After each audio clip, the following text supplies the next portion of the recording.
கோபி என் பையன், எல்லா உரிமையும் எனக்கு தான் இருக்கு. நீங்க என்ன சொன்னாலும் சரி, நான் இங்கே போக மாட்டேன். அவன் கண்ணு முழிக்கும் போது நீ இங்கே இருக்க கூடாது. அதுக்கப்புறம் அவன் வாழ்க்கையிலே நீ இருக்க கூடாது.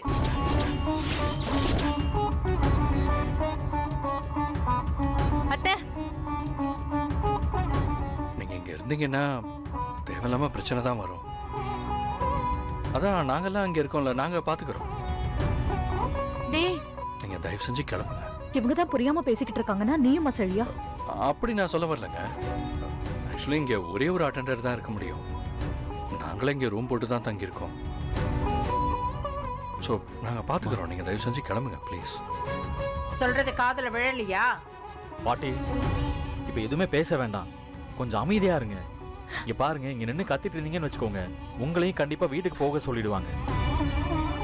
அப்புறம் அவர் கண் முழிக்கும் போது நீங்க பார்க்க முடியாது சொல்லிட்டேன். டேய், அப்படி சொல்லிடுவாங்களா? அட, கண்டிப்பா சொல்லுவாங்க பாட்டி.